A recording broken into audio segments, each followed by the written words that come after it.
Bismillahir Rahmanir Rahim. Today's lecture is continuation of our previous lecture. That's why আমি কোনো change করিনি lecture 7, 8 হওয়ার কথা regression and correlation.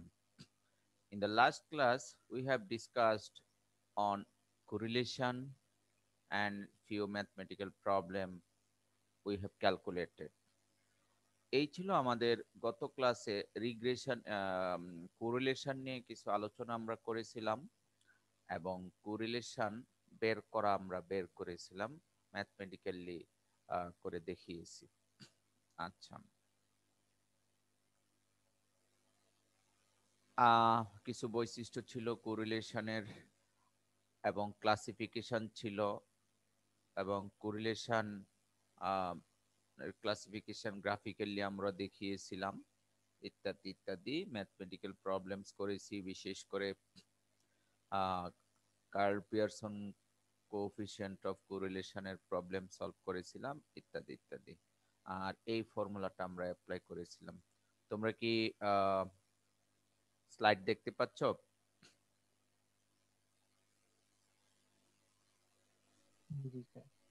তোমরা কি স্লাইড দেখতে পাচ্ছ?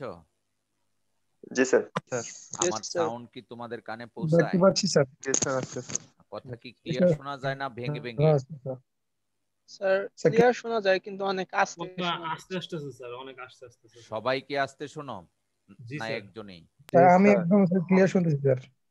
স্যার ক্লিয়ার মানে আছে। একজন যদি ক্লিয়ার শোনো তার মানে বাকি সবাই ক্লিয়ার শোনার কথা। স্যার ক্লিয়ার বলতে ক্লিয়ার শোনা যাইতেছে বাট আস্তে শোনা যাইতেছে স্যার। আচ্ছা আচ্ছা, না এটা অনেক সময় আমার এখানে সিগন্যাল দিচ্ছে যে তোমরা ভালোই শুনতে পাচ্ছ।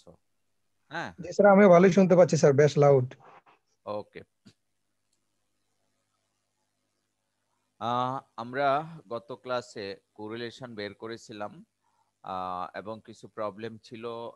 তোমাদেরকে সম্ভবত একটি কাজও দিয়েছিলাম, এই পেজের কাজটুকু সম্ভবত দিয়েছিলাম। এটা কি ট্রু নাকি আমি নিজে করেছিলাম মনে নাই আমার।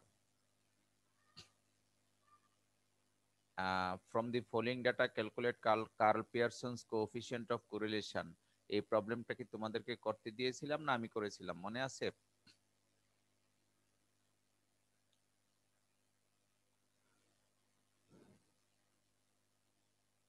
তোমরা কি আমাকে শুনতে পাচ্ছ? জি স্যার। হ্যালো, শুনতে পাচ্ছি স্যার। স্যার কার্ল পিয়ারসনটা জাস্ট বলে দিছেন আমার যত মানে আগের রেকর্ড অনুযায়ী হচ্ছে দেখাই দিছেন যে বলে দিছেন যে এইভাবে করবা কিন্তু করে দেন নাই অথবা তোমরা কি হোমওয়ার্কও দেন নাই। করেছো? That it was not a homework, এটা অ্যাসাইনমেন্ট ছিল না, it was a homework, it was not an assignment. মানে এটা হোমওয়ার্ক ছিল যে তোমাদের করার কথা ছিল, রাইট? ওকে, তো আশা করি তোমরা করেছো অথবা করবে। আমি আজকে আমাদের যেহেতু টপিকটা ছিল কোরিলেশন এন্ড রিগ্রেশন, সো আমরা এখন রিগ্রেশন নিয়ে আলোচনা করব। At first, definition of regression. Actually, regression is a statistical measure that attempts to determine the strength of the relationship between one dependent variable. This dependent variable is usually denoted by capital Y and a series of other changing variable. Changing variable is known as independent variables এবং এটাকে capital x দ্বারাও denote করা হয়। তার মানে regression is a statistical measures that attempts to determine the strength of the relationship between two set of variables. দুই set চলকের মধ্যে কি ধরনের স্ট্রেংথ আছে, কি ধরনের রিলেশনশিপ স্ট্রেংথ আছে, সেই স্ট্রেংথ অ্যানালাইসিস করা হয় ও রিগ্রেশন দিয়ে। আর সেই রিগ্রেশনের যে দুটি ভেরিয়েবল থাকে, একটিকে বলা হয় ইন্ডিপেন্ডেন্ট ভেরিয়েবল বা চেঞ্জিং ভেরিয়েবল, আরেকটিকে বলা হয় ডিপেন্ডেন্ট ভেরিয়েবল, বা ক্যাপিটাল ওয়াই দ্বারাও ডিপেন্ডেন্ট ভেরিয়েবলকে ডিনোট করা হয়। আমরা regression analysis is a mathematical measure of the average relationship between two or more variables in terms of original units of data. It is another definition of regression. Regression analysis is a mathematical measure of average relationship between two or more variables in terms of original units of data. আগেরটাতেও কিন্তু আমরা relationship বলেছি, এখানেও কিন্তু relationship বলতেছি, তবে এটাকে average relationship বলা হচ্ছে। আরো একটু স্পেসিফিক্যালি আমরা ডিনোট করেছি। এখানেও উপরের ডেফিনিশনেও বলেছি two kinds of variables, one is dependent variable, another one is independent variable. এখানেও কিন্তু same, relation between two or more variables, দুই বা ততোধিক ভেরিয়েবলের মধ্যে সম্পর্ক। This technique is used for forecasting, time series modeling, and finding the causal effect relationship between the variables. ঠিক আছে, অর্থাৎ এই রিগ্রেশন দিয়ে আমরা কি কি ফরকাস্ট করতে পারি। ফরকাস্ট মিন্স হাইপোথেটিক্যালি আমরা অ্যাডভান্স কিছু কিছু রিমার্ক করব, মন্তব্য করব। হ্যাঁ, যেমন আমরা পূর্ববর্তী ডেটাগুলোর সহযোগিতা নিয়ে একটি ইকুয়েশন ড্রয়িং করব, আর সেই ইকুয়েশনে কোনো একটা পয়েন্টে মান বসিয়ে আমরা ভবিষ্যৎবাণী করতে পারি।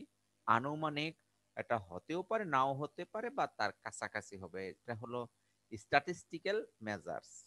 সো রিগ্রেশন অ্যানালাইসিস দিয়ে আবার এক্সাক্ট ভবিষ্যৎবাণীও করা যায় না, ঠিক আছে।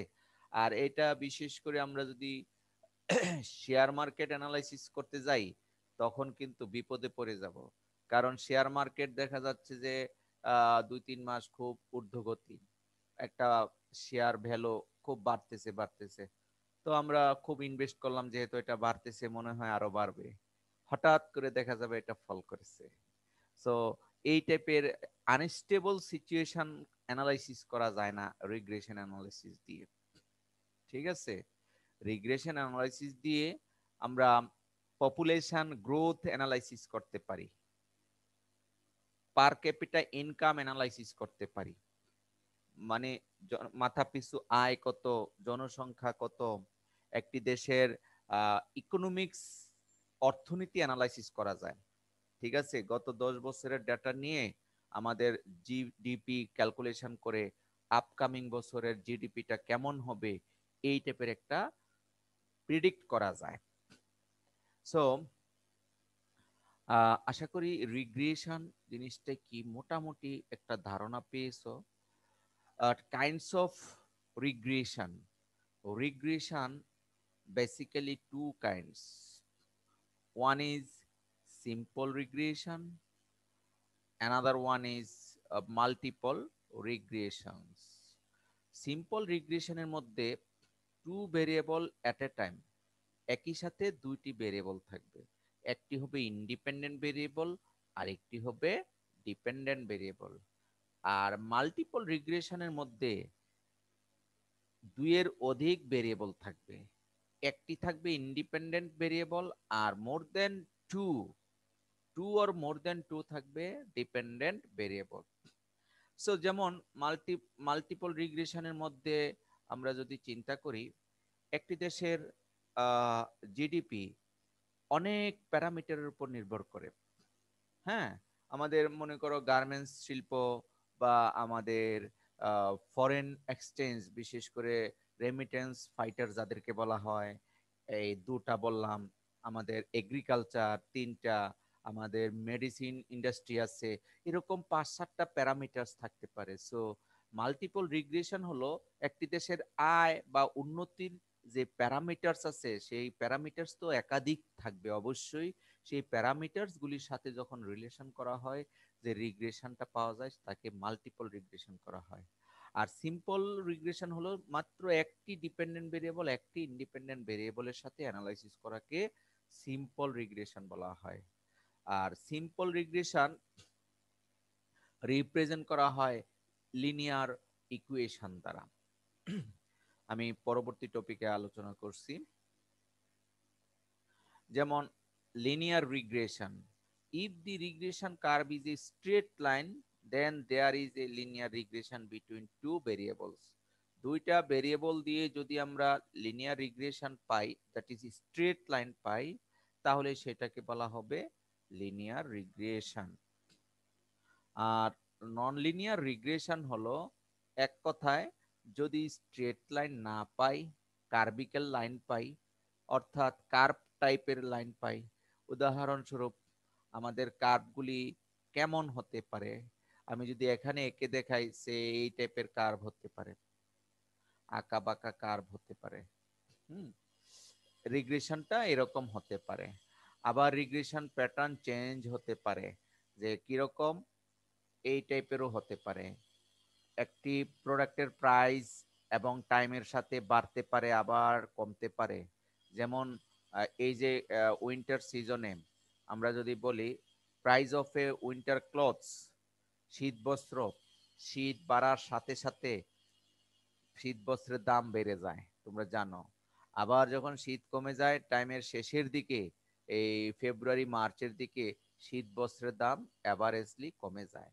তার মানে আবার বেড়ে যাবে, আবার কমে যাবে। এই টাইপের রিলেশনগুলি হলো নন লিনিয়ার রিলেশন, রিগ্রেশন বা কার্ভিলিনিয়ার রিগ্রেশনও বলা হয়। কিছু আছে সিজন বেসড, বিশেষ করে আমি প্রথম যে কার্ভটা ড্রয়িং করেছি সাইনোসয়েডাল কার্ভ, এটাও কিন্তু নন লিনিয়ার রিগ্রেশন। তো এই টাইপের বিভিন্ন রকমের লিনিয়ার অথবা নন লিনিয়ার হতে পারে। এবার আমরা মূলত রিগ্রেশনের একটা টপিক নিয়ে আলোচনা করব, সেটা হলো লিনিয়ার রিগ্রেশন। লিনিয়ার রিগ্রেশনের একটি লাইন আছে, লিনিয়ার লাইন। সেই লিনিয়ার লাইনটুকুর সমীকরণ ভেরি সিম্পল ইকুয়েশন, যাকে আমরা ডিনোট করতে পারি y equals to ax plus b। এই ইকুয়েশনটা তোমরা ইন্টারমিডিয়েটে পড়েছো, বা যারা ডিপ্লোমা নাই এখানে ধরে নিচ্ছি, ইন্টারমিডিয়েট বা ডিপ্লোমাতে এটা পড়েছো, ক্যালকুলাস 1-এও পড়েছো, জিওমেট্রিতেও আমি পড়িয়েছি যদি আমার কাছে পড়ে থাকো। এই সমীকরণটাকে বলা হয় ইকুয়েশন অফ স্ট্রেট লাইন, এবং এর নাম হলো regression line, that is it is an straight line. এই বি কে বলা হয় স্লোপ বা ঢাল, এ কে বলা হয় ইন্টারসেপ্টেড টার্ম। যদি আমরা এই লাইনটাকে আরো ব্রিফলি অ্যানালাইসিস করি, আমি একটু পার্শ্বে দেখাচ্ছি। ধরো এক্স অক্ষ ওয়াই অক্ষ ড্রয়িং করলাম, আমরা এক্স অক্ষ ওয়াই অক্ষ ড্রয়িং করলাম, দেন আমি একটি স্ট্রেট লাইন নিলাম,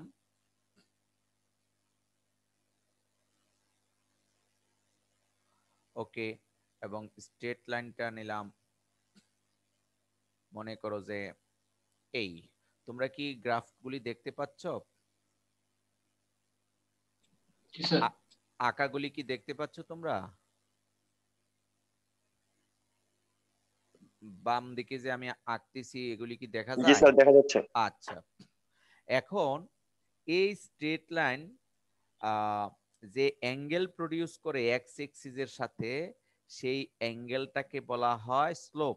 এই অ্যাঙ্গেলটাকে বলা হয় স্লোপ। আর এই স্ট্রেট লাইন ওয়াই অক্ষ থেকে যে অংশটুকু কর্তন করে, এটাকে বলা হয় ইন্টারসেপ্টেড টার্ম। অর্থাৎ আমরা যদি বলি এই অংশটাকে বলা হবে এ, আর এই অ্যাঙ্গেলটা হলো টেনজেন্ট অ্যাঙ্গেল, কে বলা হয় বি, অর্থাৎ tan B equals to tan theta.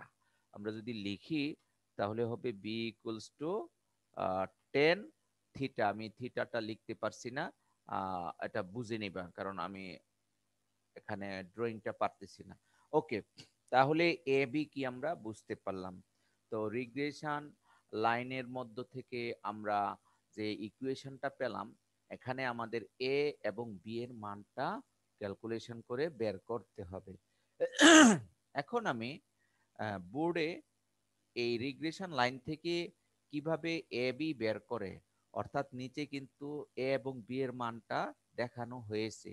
আসলে হাউ দিস কামস এটা একটু আমি ব্যাখ্যা করে দেখাচ্ছি বোর্ডে, তাহলে তোমরা বুঝতে পারবে যে এটা আসলে কিভাবে আসলো। দেখো,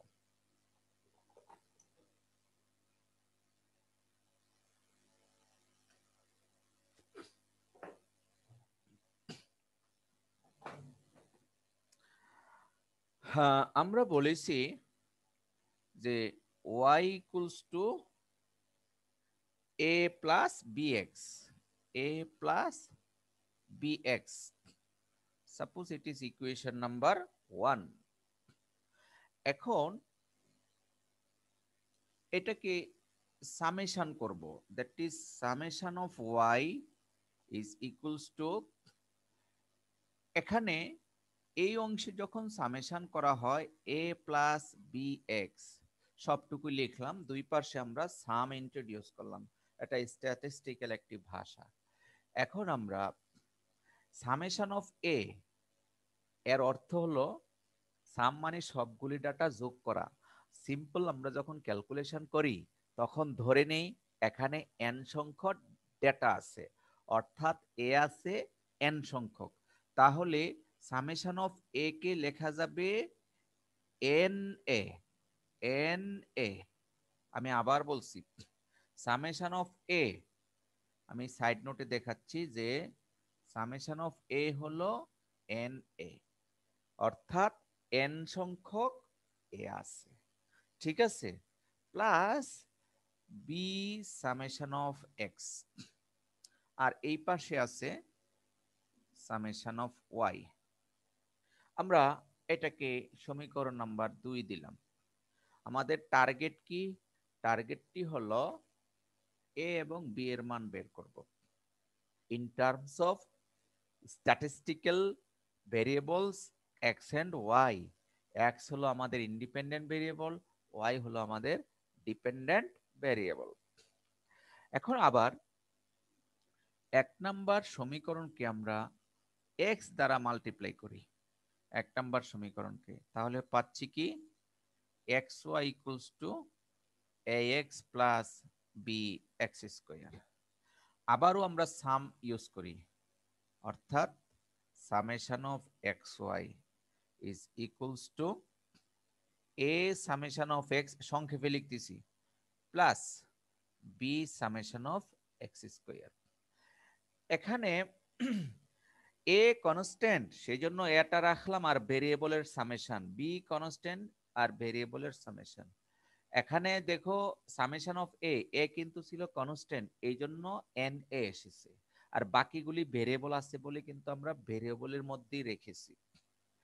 আচ্ছা, এই হলো আমাদের 3 নাম্বার সমীকরণ।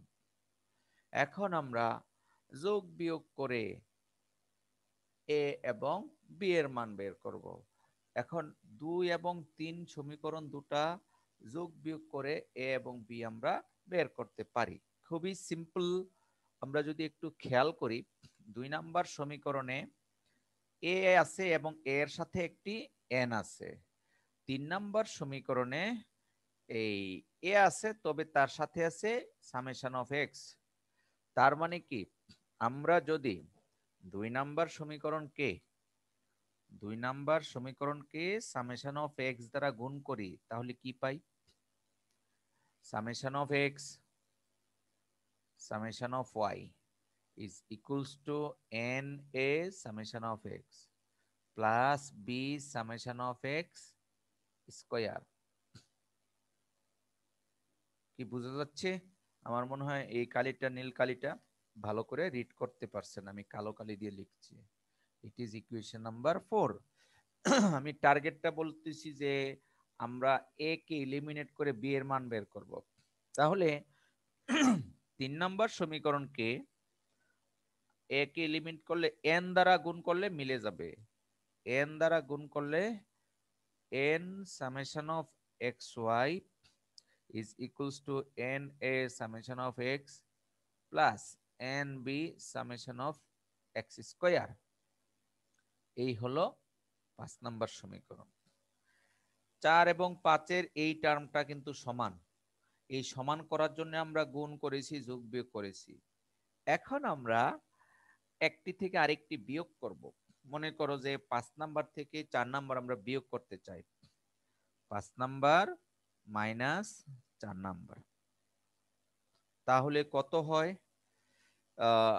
এই পাঁচশোটা যদি আগে লিখি, n summation of x Y minus summation of x summation of Y. এটা কাটা গেল। এই দুটার মধ্যে কমন আছে বি, আমরা বি কমন নিলাম। আর আছে কি? n summation of x square minus summation of X whole square. এই এখন আমরা বি সমান কত পাচ্ছি দেখো, তাহলে আমরা লিখতে পারি therefore b is equals to what? তাহলে এই টার্মটা নিচে বসাবো আর এই টার্মটা উপরে বসাবো, তাহলে আমরা বি এর মান পেয়ে যাব। তাহলে এই টার্মটা নিচে বসালে n summation of x square minus summation of x square whole square, আর উপরে বসবে n summation of x Y minus summation of x summation of y. এইভাবে আমরা ক্যালকুলেশন করে মান বের করেছি বি এর। আমরা বি এর মান বের করেছি। বিটা কি? বি হলো স্লোপ। এটা একটি ফর্মুলা।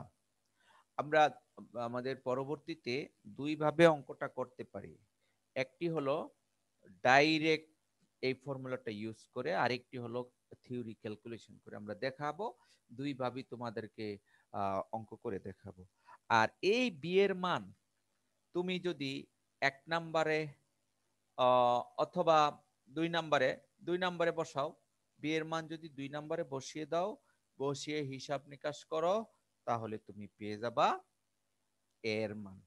এভাবে এ এবং বি বের করা হয়। আমি একটা করে দেখালাম, বাকির মানটা তুমি 2 অথবা 3 যে কোনো একটাতে বসিয়ে তুমি বের করতে পারবে।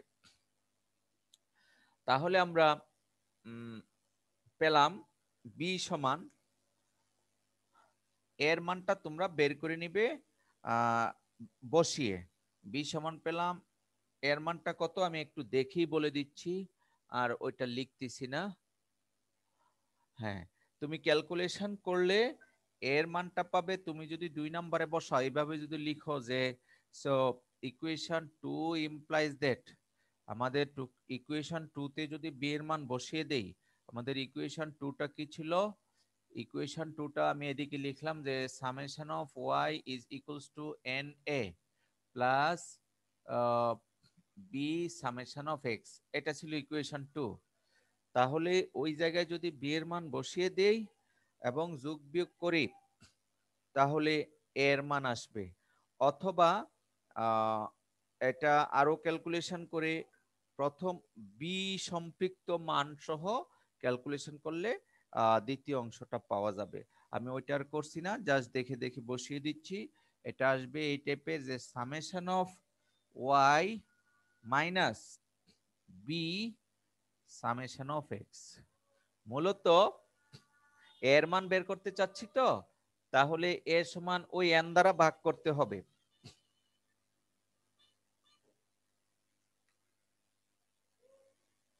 অর্থাৎ এই সমীকরণকে এন দ্বারা যদি ভাগ করে এটা আসে, আর এই বিটা আমরা এই ফর্মুলা থেকে ক্যালকুলেশন করে বসিয়ে নেব। এইভাবে আমরা এ এবং বি এই দুটি মান দিয়ে রিগ্রেশন লাইন বের করে নেব। সো আশা করি রিগ্রেশন লাইনের যে ফর্মুলা দুটি ছিল মোটামুটি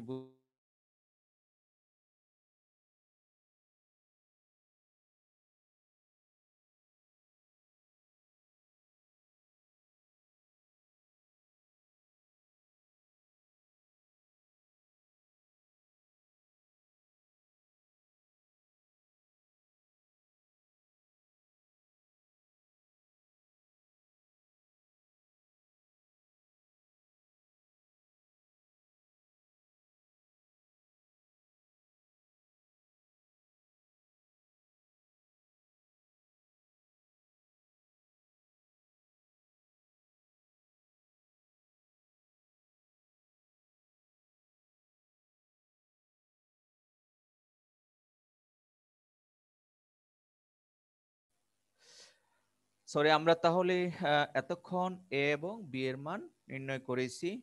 এখন আমরা চলো ম্যাথমেটিক্যাল প্রবলেম সলভ করি। প্রথমে আমরা স্লাইডে যাই, স্লাইডের পরে আমরা প্রয়োজনে আবারও বোর্ডে গিয়ে আলোচনা করব।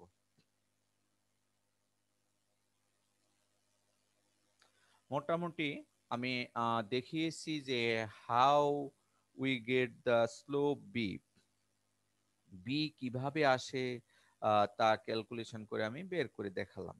ওকে, আর ওই প্রথম লাইন থেকে এর মান আমরা ইন টার্মস অফ বি তে নিয়ে আসতে পারি। অর্থাৎ তুমি যখন বি এর মানটা জানবে তখন এই সমীকরণে বসিয়ে দিলে 1 নাম্বার সমীকরণে এর মানটা হয়ে যাবে, সরি 2 নাম্বার সমীকরণে। এবার আসো নেক্সট টপিক।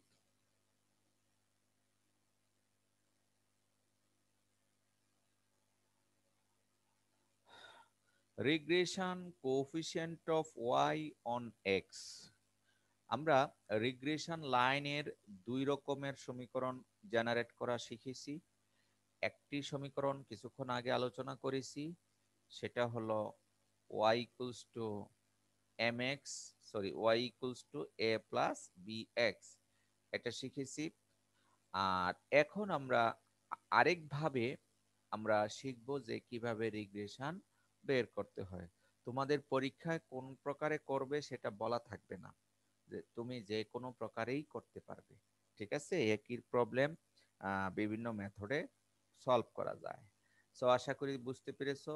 আমি এখন তোমাদেরকে অন্য একটি পদ্ধতিতে how to calculate regression line সেটা দেখাচ্ছি, যা পরের স্লাইডে।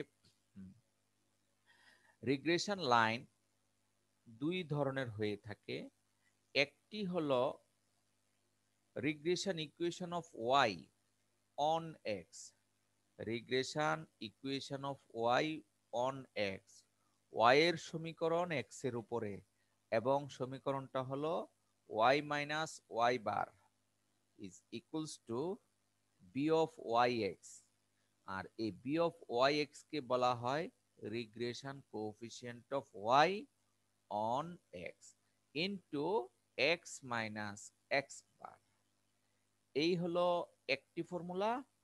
আরো একটি ফর্মুলা হলো রিগ্রেশন ইকুয়েশন অফ ওয়াই, এটা আমি মনে হয় ভুল লিখেছি, এটা টাইপিং মিস্টেক।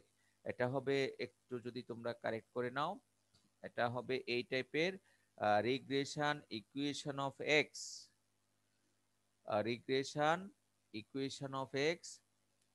আচ্ছা, এটা লেখাও যাচ্ছে না যেহেতু PDF, sorry, X on Y, on Y উল্টাটা হবে, অর্থাৎ এখানে ছিল ওয়াই অন এক্স, এটা হবে এক্স অন ওয়াই, এবং সমীকরণটা আসবে X minus X bar is equals to B X Y into Y minus Y bar. এই দুটা ফর্মুলা আমরা মনে রাখার চেষ্টা করব।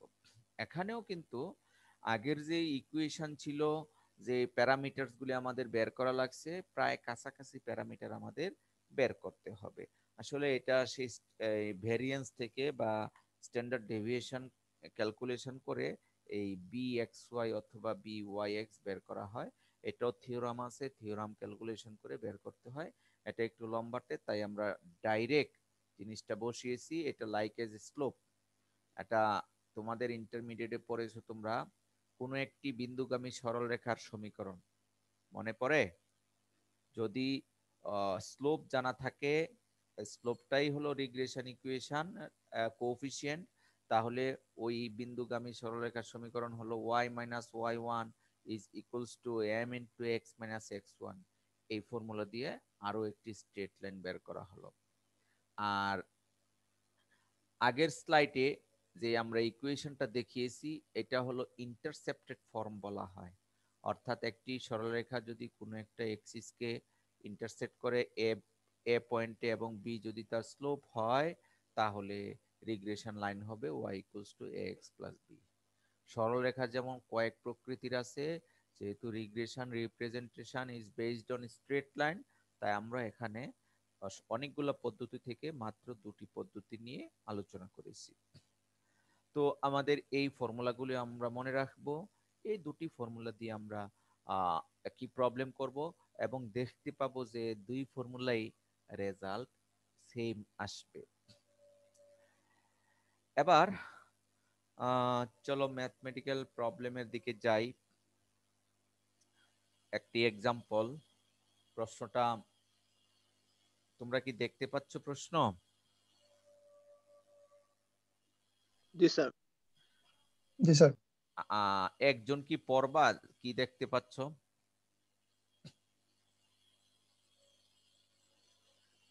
এনিবডি? এক্সাম্পল 1 একটু প্রথম লাইনটা পড়ে শোনাও তো দেখি।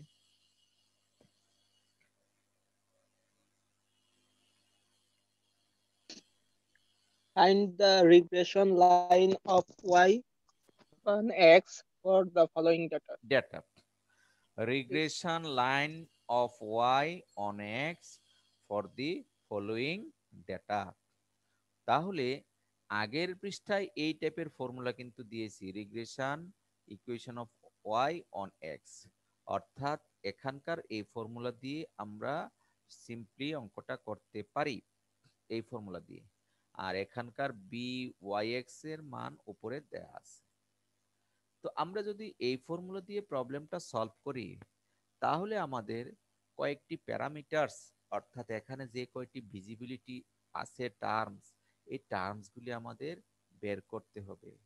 যেমন আমাদের বের করতে হবে BYX বের করতে হবে, সামেশন অফ XY বের করতে হবে, সামেশন অফ X বের করতে হবে, সামেশন অফ Y বের করতে হবে, সামেশন অফ X স্কয়ার বের করতে হবে, summation of X whole square এটা দরকার নাই কারণ আমরা সামেশন অফ X পেয়েছি।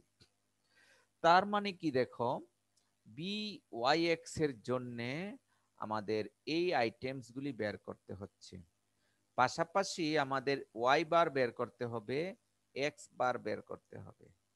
বুঝা গেল? X বার Y বার কি কে বলতে পারবে? X বার হলো X ডেটার মিন, দ্যাট ইজ অ্যারিথমেটিক মিন।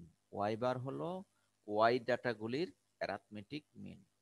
এই হলো X বার Y বার। এটা মনে রাখতে হবে, বার বলতে আমরা মিনকে বুঝিয়ে থাকি। তো দেখি একটি প্রবলেম সলভ করতে হলে আমি দেখাচ্ছিলাম 1 2 3 4 5 6, এই 6টা আইটেম বের করতে হবে। তারপরে BYX বের করে তারপরে ফাইনালি সমীকরণে বসিয়ে দিলে অঙ্কটা হয়ে যাবে। অঙ্কটা করে দেওয়া আছে, দেখি কোন পদ্ধতিতে করা আছে। এখানে x এর ডাটা, ও আরো কিন্তু প্রশ্নটা আছে, x এর মান দেয়া আছে, করেসপন্ডিং y এর মান দেয়া আছে। Very good. Estimate the value of y, y এর মান কত হবে প্রেডিক্ট করো বা এস্টিমেট করো। কখন? যখন তুমি হ্যাঁ x এর মান পাবা 10, x এর মান যখন 10 হবে তখন y এর মান কত সেটা প্রেডিক্ট করো, ক্যালকুলেশন করো। দেখো এই x এর মান 10 কিন্তু ইন্টারভ্যালের ভিতরে আছে, 1 থেকে 3 4 6 8 9 11 14, তাহলে x এর মান 10 হলে তোমার প্রেডিকশন করতে পারো, 12 হলেও প্রেডিকশন করতে পারো, 6 হলে প্রেডিকশন করতে পারবা, 4 হলে সরি 7 হলে পারবা, অর্থাৎ মিসিং টার্মগুলির করেসপন্ডিং y ভ্যালু তুমি খুব সহজেই বের করতে পারবা। তো আমরা এখানে যেই পদ্ধতিতে করেছি সেই পদ্ধতিটি একটু আলোচনা করব, আর দুইটা পদ্ধতির অপর পদ্ধতিতে আমরা বোর্ডে অঙ্কটা করে দেখাবো। এখানে দেখো ডাইরেক্ট ক্যালকুলেশন পদ্ধতি ইউজ করা হয়েছে। ডাইরেক্ট ক্যালকুলেশন পদ্ধতি যা আমি বোর্ডে আলোচনা করেছিলাম। কি ডাইরেক্ট ক্যালকুলেশন বলতে এখানে তোমরা দেখো এই হলো রিগ্রেশন লাইন ধরা হয়েছে, তারপরে আমরা থিওরিটার মতো সামেশন নিয়েছি, সামেশন নেয়ার পরে এখন এন এর মান বসিয়েছি, এন কি নাম্বার অফ ফ্রিকোয়েন্সি বা ডেটা বসিয়ে দিলাম, আর সামেশন অফ এক্স এটা উপরে অঙ্ক করে বের করেছিলাম, সামেশন অফ এক্স। দেখো আমরা এখান থেকে পেয়েছি summation of x, summation of Y, summation of x Y এবং সামেশন অফ এক্স স্কোয়ার।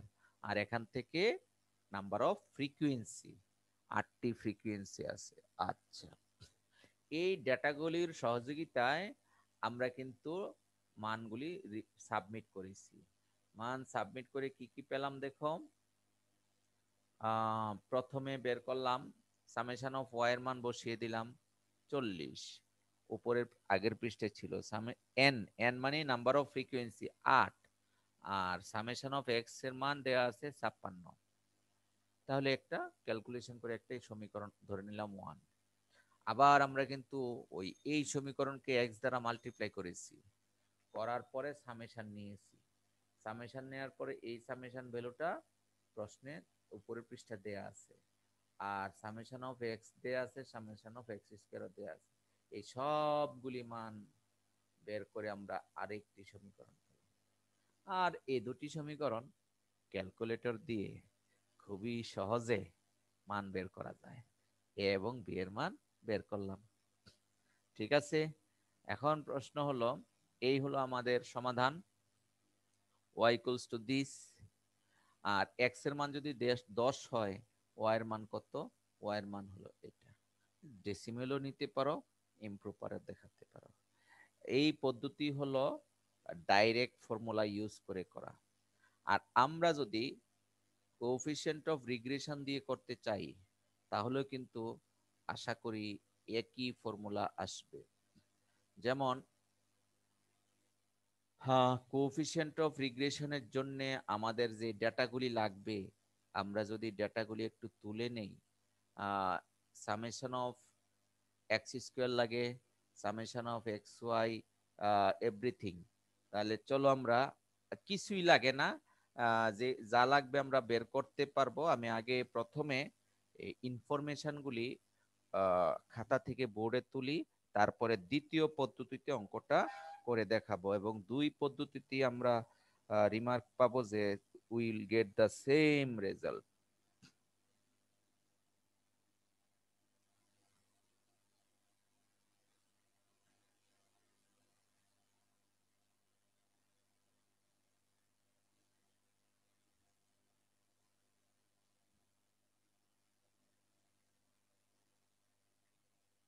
আচ্ছা, এখন আমরা যে রিগ্রেশন ইকুয়েশনটা জানি, একটু পরে বোর্ডে দেখাচ্ছি।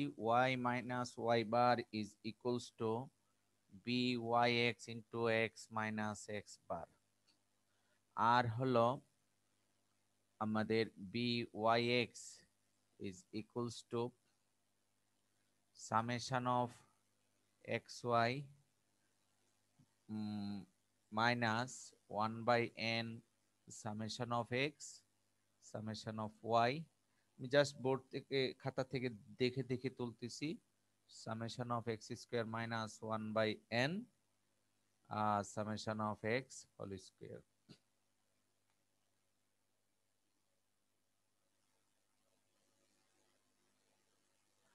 আচ্ছা, আমি দ্বিতীয় পদ্ধতিতে ফর্মুলাটা মনে হয় তোমরা একটু ঝাপসা দেখতেছো, আমার কাছে মনে হচ্ছে। দেখি একটু ক্লিয়ার করা যায় কিনা।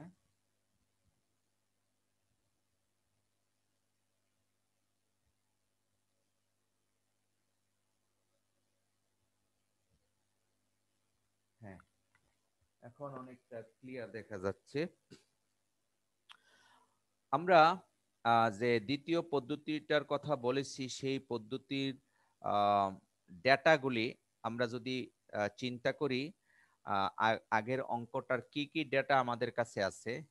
এন এর মান হলো 8, অর্থাৎ 8টি ডেটা ছিল। সামেশন অফ এক্স আমরা ক্যালকুলেশন করেছিলাম, সেটা পেয়েছিলাম 56। তারপরে সামেশন অফ ওয়াই, এটা আমরা ক্যালকুলেশন করে পেয়েছিলাম 40। তারপরে সামেশন অফ এক্স ওয়াই, এটা আমরা ক্যালকুলেশন করে পেয়েছিলাম 364। এবং সামেশন অফ এক্স স্কোয়ার, এটা 524। আচ্ছা, এটা এই পাশে লিখি নিচে, সামেশন অফ 524। এই রেজাল্ট আমি পেয়েছি আমাদের টেবিল থেকে যা কিছুক্ষণ আগে দেখিয়েছিলাম এবং ডাইরেক্ট ফর্মুলা দিয়ে করেছি। এখন আমি রিগ্রেশন লাইনটা বের করব এই ফর্মুলা দিয়ে। এখন এই ফর্মুলা দিয়ে বের করতে হলে আমাদের এই সবগুলি মান লাগবে। এই ফর্মুলায় অজানা তথ্য যা আছে সব আমরা ক্যালকুলেশন করতে হবে। যেমন অজানা তথ্য যদি অ্যানালাইসিস করি, প্রথমে কি আছে দেখো। প্রথম তথ্যটাই হলো ওয়াই বার। ওয়াই এবং এক্স হলো ভেরিয়েবল, একটাকে বলা হয় ডিপেন্ডেন্ট ভেরিয়েবল আর একটি হলো independent variable. So Y X নিয়ে আমাদের সমস্যা নাই, সমস্যা হলো ওয়াই বার। তোমরা কি বলতে পারবে ওয়াই বার কিভাবে বের করা হয়?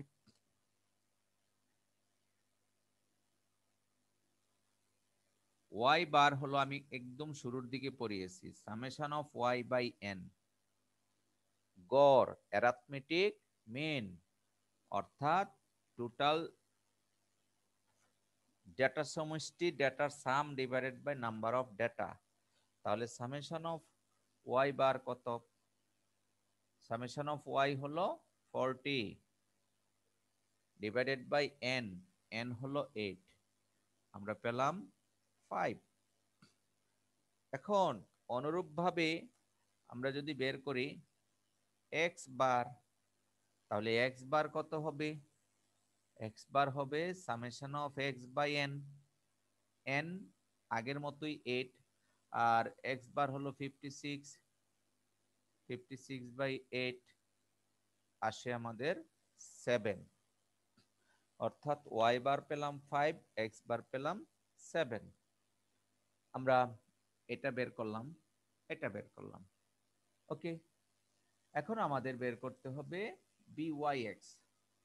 তাহলে সুতরাং byx is equals to summation of xy, summation of xy হলো 364 minus 1 by 8, summation of x, summation of y, summation of x হলো 56 into summation of y হলো 40 divided by summation of x square, আমরা summation of x square পেয়েছি 524 minus 1 by 8, summation of x হলো 56, এটা হবে 56 square. এই মানগুলি calculation করে ক্যালকুলেটর দিয়ে কত হয় দেখো। 364 মাইনাস 7 408 280 ইকুয়ালস টু ভাগ দিব আমরা 524 মাইনাস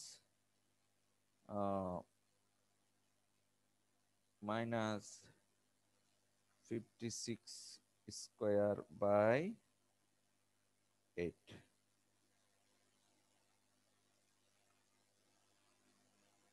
ক্যালকুলেশন করার পরে আমি যে রেজাল্টটা পেয়েছি এটার ফ্র্যাকশনাল ভ্যালু দেখাচ্ছে 7/11 আর তার decimal value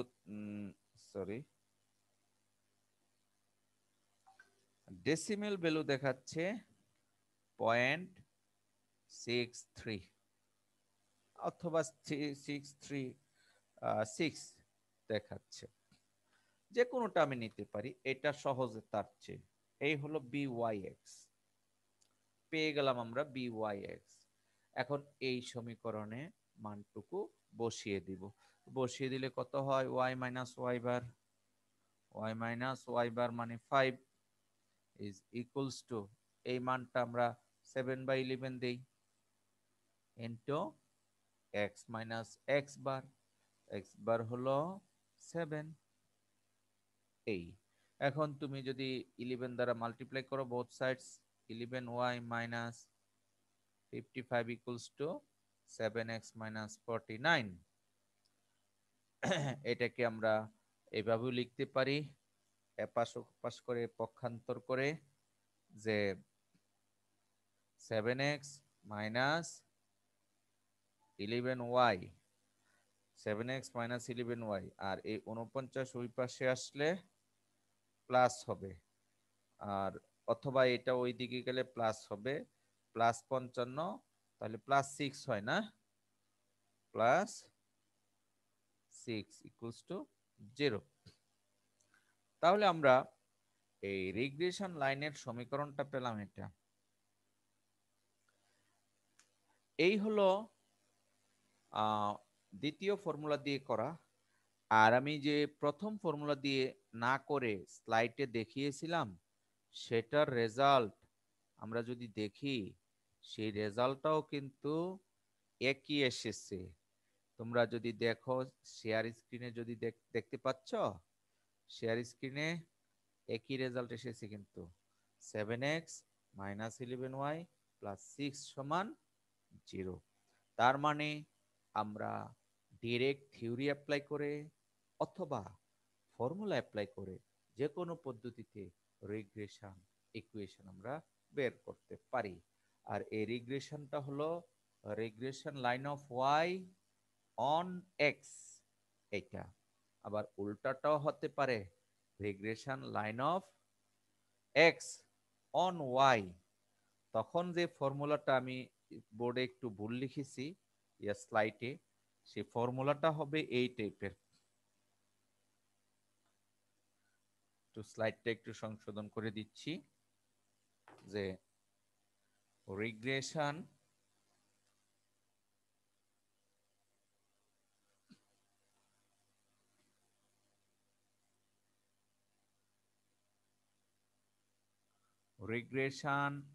line of x on y is x minus x bar is equals to bxy y minus y bar।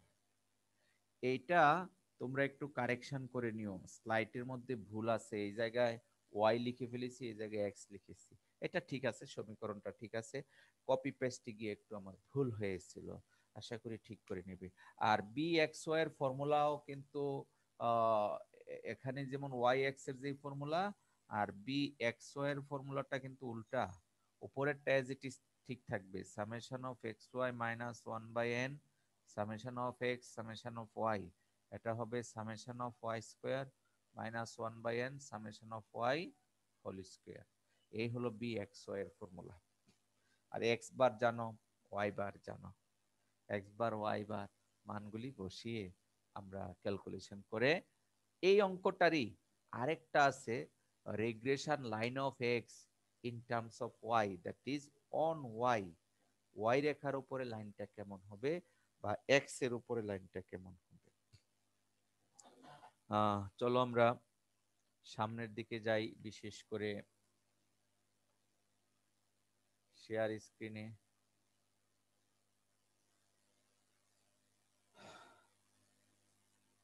এতক্ষণ তোমাদেরকে দেখিয়েছি ডিরেক্ট ফর্মুলা দিয়ে কিভাবে রিগ্রেশন লাইন বের করতে হয়। আর আমাদের প্রশ্নে আরো একটি টার্ম ছিল, সেই টার্মটা কি, সেটা হলো estimate the value of y যখন x এর মান 10, x এর মান যদি 10 হয় y এর মান কত সেটা এস্টিমেট করো। আমরা যখন মূল ইকুয়েশনটা পেয়ে যাব তখন আমাদের জন্য ইজি হয়ে যাবে। মূল ইকুয়েশন যখন পেয়ে যাব সেই সমীকরণে x এর মান 10 বসিয়ে দিলেই হবে। এই যে দেখো আমরা কিন্তু এখানে দেখানোর চেষ্টা করেছি যে x এর মান আমরা 10 বসিয়েছি, বসিয়ে y এর মান পেয়েছি। এই y এর মান ছিল 6 and 10/11, এটাকে ডেসিমেলে ট্রান্সফার করলে যা হবে তাই হবে অ্যান্সার। সো আশা করি তোমরা বুঝতে পেরেছো কিভাবে আমরা প্রবলেমস গুলি সলভ করলাম। এবার আসো পরবর্তী আরো একটি প্রবলেম।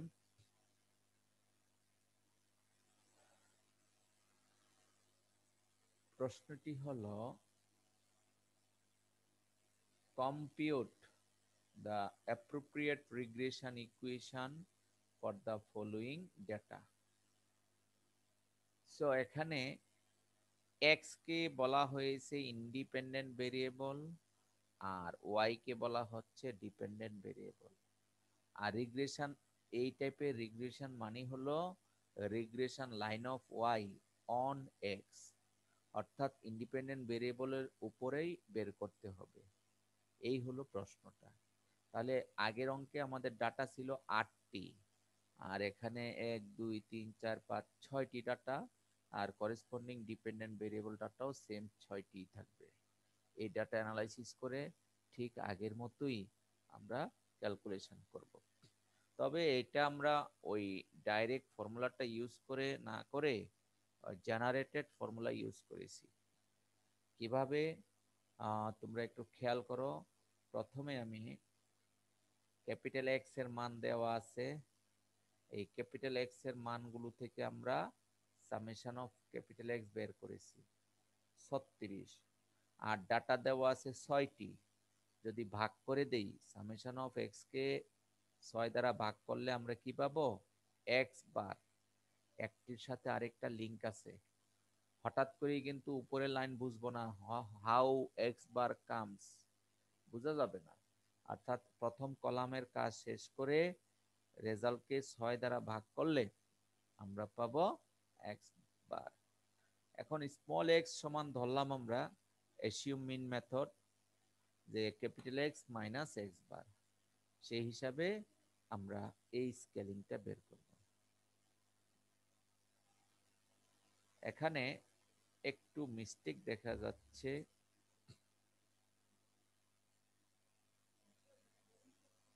কেন কেন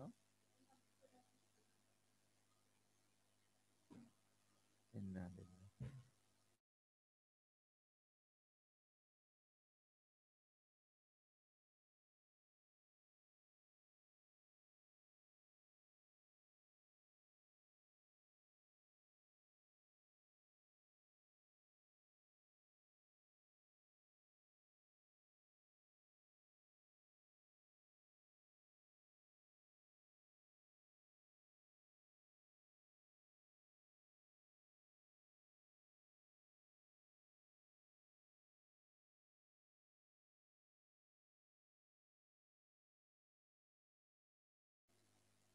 ক্যামেরাটা একটু অ্যাডজাস্ট করে নিচ্ছি।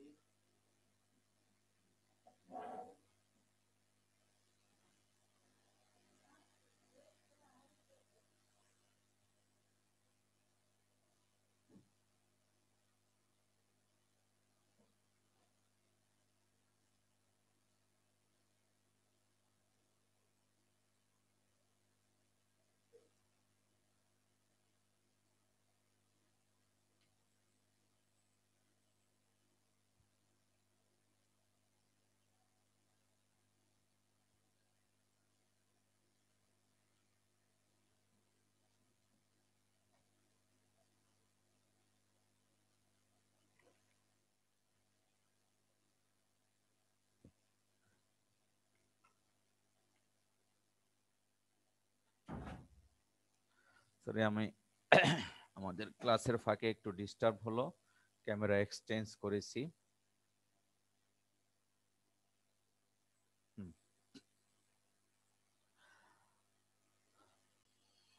তাহলে আমরা যা বলছিলাম, এই চার্ট করার পরে আমরা দুটি ফর্মুলার যে কোনো ফর্মুলাই ক্যালকুলেশন কমপ্লিট করতে পারবো। তো এখানে সাইড নোটে আমি দেখিয়েছি যে কিভাবে ক্যালকুলেশন করা হয়েছে। এটা হলো, দেখো আমরা কিন্তু কিছুক্ষণ আগে বি ওয়াই এক্স এর একটা ক্যালকুলেশন করেছিলাম ডাইরেক্ট পদ্ধতিতে। ডাইরেক্ট পদ্ধতিতে যখন বি ওয়াই এক্স বের করেছি, ফর্মুলাটা এমন ছিল না, খেয়াল করেছো? আর এখানে আমি কাজটা করেছি হলো সংক্ষিপ্ত পদ্ধতিতে, অর্থাৎ স্কেল চেঞ্জ করেছি। আর স্কেল চেঞ্জ করলে ফর্মুলাটা এমন হয়ে যায়। তো অন্য কথায় যদি বলি, আসলে ওই ফর্মুলাটাই ঠিক থাকে, কিন্তু সমস্যা কোথায় বা এমন ছোট হলো কেন? ছোট হওয়ার কারণটা বলি, কারণ হলো আমরা দেখতে পাচ্ছি ওই আগের ফর্মুলায় তোমরা মান বসাবে, কিন্তু সামেশন অফ এক্স এর মান 0, সামেশন অফ ওয়াই এর মান 0, মনে পড়ে? এই দুটা এই যে সরি এখানে না, এই সামেশন অফ ওয়াই এর মান 0, এই দুটা মান 0 হওয়ার কারণে মূল ফর্মুলায় এই টাইপের যত রেজাল্ট আছে সব 0 হয়ে যায়, যার ফলে আমাদের অবশিষ্ট থাকে শুধুমাত্র ওই টার্মটাই। অনেকের প্রশ্ন হইতে পারে, স্যার এটা তো এমনটা আমরা শিখিনি, এই ফর্মুলা তো আমি শিখিনি, এটা কিভাবে এসেছে? যে এই ফর্মুলাটা কিভাবে এসেছে, ফর্মুলাটা কি এমন ছিল? না। তাহলে ফর্মুলা কেমন ছিল? ফর্মুলাটা ছিল এই যে এখানে আমরা দেখিয়েছি, ফর্মুলাটা ছিল এই টাইপের। তা এই টাইপের হলে আমাদের প্রবলেম কোথায়? তাহলে প্রবলেমটা হলো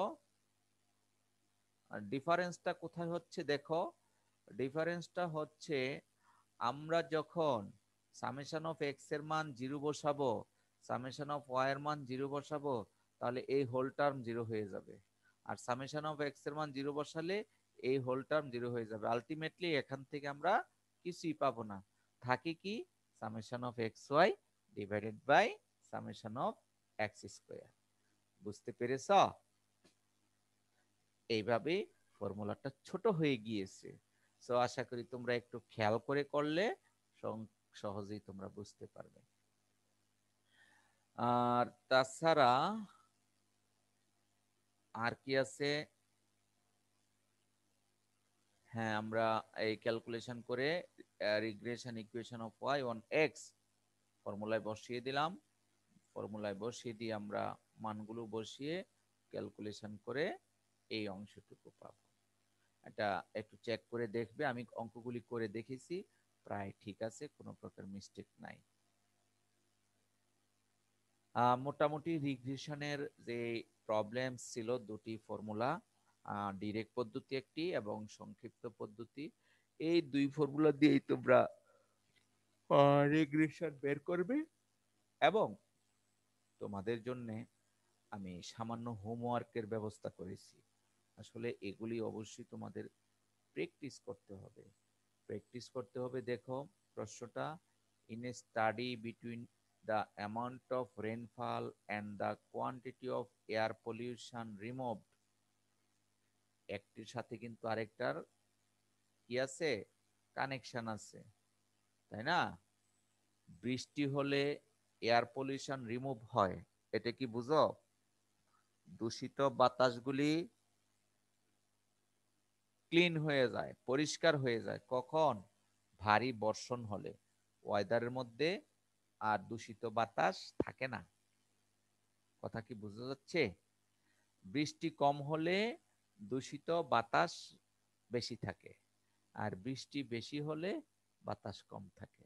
দূষিত যে এটাকে বলা হয় এয়ার পলিউশন, এয়ার পলিউশনটা কমে যাবে কখন? বৃষ্টি যখন বেশি হয়। তাহলে এটাই হলো প্র্যাকটিক্যাল ফেনোমেনা।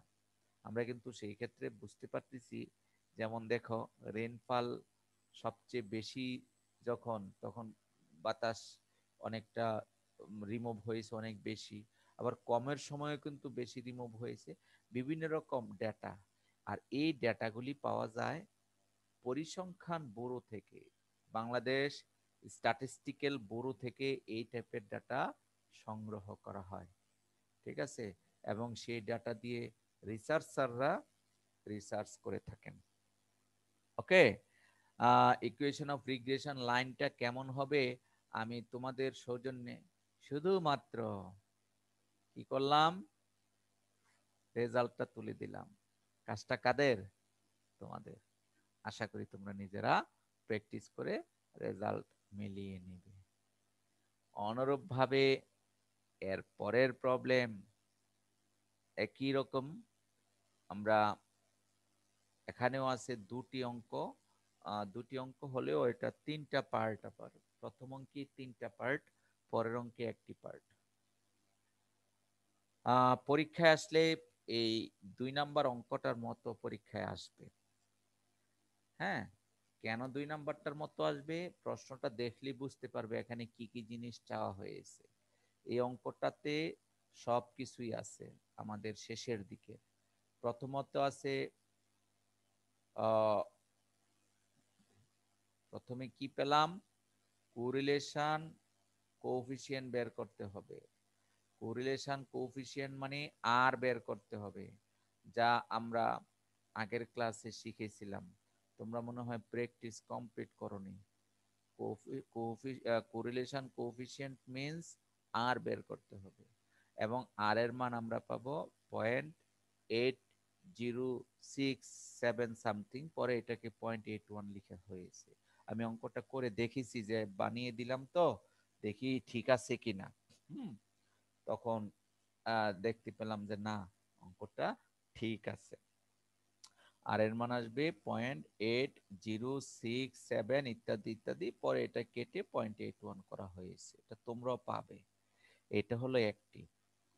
তারপরে বলা হচ্ছে equation of regression lines from the following data. Regression lines বলা হয়েছে। এখানে 2 ধরনের লাইনস পাওয়া যায়। বলা হয় নাই যে y এর লাইন বের করো ইন টার্মস অফ x, এ কথা বলা হয়নি। শুধুমাত্র একটা s দিয়ে দেওয়া হয়েছে। এই s এর কারণে আমাদের দুটা লাইন বের করতে হবে। একটা হলো regression line y on x, আর একটি হলো x অন y। এই একটা s এর কারণে আমাদের অঙ্ক দুটি হয়ে গেছে। দেখো, প্রথমটা হলো regression line x on y, আর দ্বিতীয়টা হলো রিগ্রেশন লাইন y, প্রথমটা হলো regression line X on Y, আর দ্বিতীয়টা হলো regression line of Y on X. তো মোটামুটি এই দুটা জিনিস আমাদের বের করতে হবে। তোমরা ক্যালকুলেশন করিও দ্বিতীয় যে ফর্মুলা আছে এই ফর্মুলা দিয়ে, এবং তোমরা দেখতে পাবে একই রকম রেজাল্ট, এবং রেজাল্টগুলি মিলে যাবে। এই যে আমরা ফর্মুলা দিয়েছিলাম রিগ্রেশন লাইনের, এই ফর্মুলাটা দিয়ে আমাদের প্রবলেমটা সলভ করতে হবে, এই সেট ফর্মুলা দিয়ে। আর এখানে মিস্টেকটা আশা করি তোমরা বুঝতে পেরেছো। কোথাও একটা মিস্টেক আছে এই জায়গায়, এই অংশে একটা মিস্টেক আছে, ঠিক করে নেবে। আচ্ছা, আমাদের প্রায় শেষের দিকে। আর এখানে সবগুলি প্রবলেমই তোমরা প্র্যাকটিক্যালি হাতে কলমে করতে হবে। আর দ্বিতীয়টা একই রকম, find the regression line of Y on X. এটা একটি অঙ্ক, regression line of Y on X, একটি লাইন বের করতে হবে এবং সেটা হবে आंसर। আর উপরেরটাতে দুইটি লাইন বের করতে হচ্ছে, এবং কোএফিসিয়েন্ট অফ কোরিলেশন সেটাও বের করতে হচ্ছে। সো আজকে আমি এই পর্যন্ত পড়ালাম। আগামী ক্লাসে আমাদের আরো একটা টপিক আছে, ফরকাস্টিং টাইম সিরিজ অ্যানালাইসিস, ওইটা একটু করে পড়াবো। আসলে পড়াতে পড়াতে তো অনেক কিছুই পড়িয়েছি। স্যার মিডের সিলেবাস এই পর্যন্ত রাখলে হয় না? না, আগামীকাল যা পড়াবো ওই পর্যন্ত, ঠিক আছে?